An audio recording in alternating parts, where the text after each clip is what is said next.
Assalamualaikum warahmatullahi wabarakatuh. Saya Rifardian Wariski dari kelas 11 IPS 4 akan menjelaskan revolusi Prancis.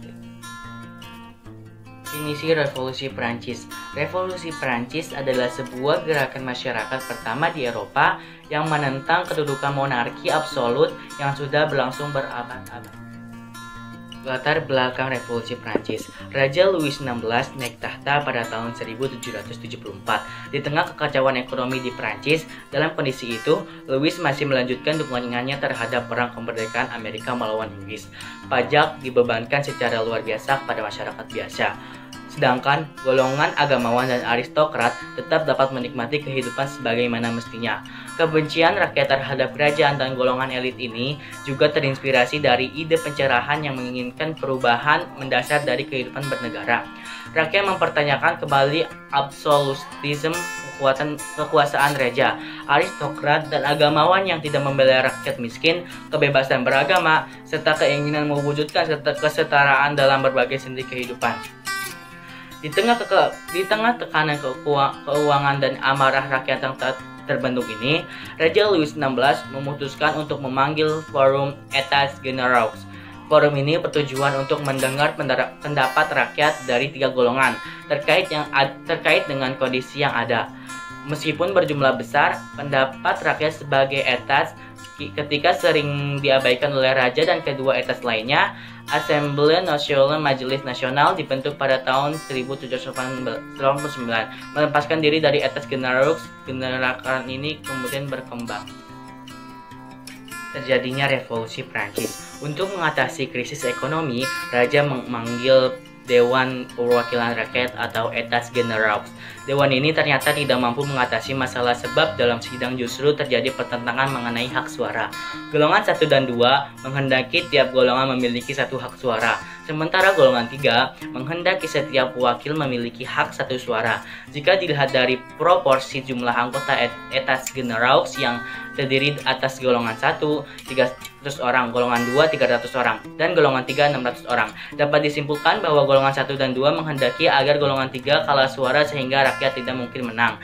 Jika kehendak golongan 3 yang dimenangkan, golongan 1 dan 2 terancam sebab di antara anggota mereka sendiri ada orang-orang yang bersimpati pada rakyat.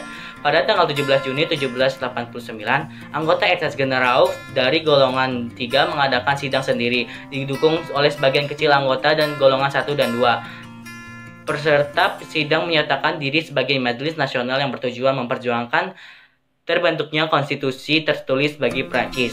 Raja berusaha membubarkan organisasi yang dipimpin Jean Bailly dengan dukungan Comte de Mirabeau ini, baik dengan jalan perundingan maupun dengan kekerasan. Sikap raja yang berusaha membubarkan Majelis Nasional dengan jalan kekerasan menimbulkan kemarahan rakyat dan terjadilah huru-hara. Puncak huru-hara terjadi tanggal 14 Juli 1789 ketika rakyat menyerbu dan meruntuhkan penjara Bastille, lambang kekuasaan mutlak raja. Penyerangan ini dilakukan oleh tentara nasional yang dipimpin Lafayette. Ketika terjadi pemberontakan oleh rakyat, Louis XVI melarikan diri ke luar negeri. Kesempatan ini dipergunakan oleh rakyat untuk membentuk pemerintahan baru yang demokratis. Dewan Perancang Undang-Undang yang terdiri dari Partai Feuillants dan Partai Jacobin segera membentuk konstitusi Perancis pada tahun 1791. Partai Feuillants adalah partai yang pro-raja, sedangkan Partai Jacobin adalah partai yang pro-republik. Partai Jacobin beranggotakan kaum Gironde dan Montague. Partai ini dipimpin oleh tiga sekawan, Robespierre, Marat, dan Danton. Keadaan negara yang semakin berbahaya membuat Dewan Legislatif membentuk pemerintahan republik pada tanggal 22 September 1792. Raja Louis XVI dan istrinya dijatuhkan hukuman pancung dengan Volontaine pada tanggal 22 Januari 1793. Tokoh yang terlibat dalam revolusi Prancis: 1.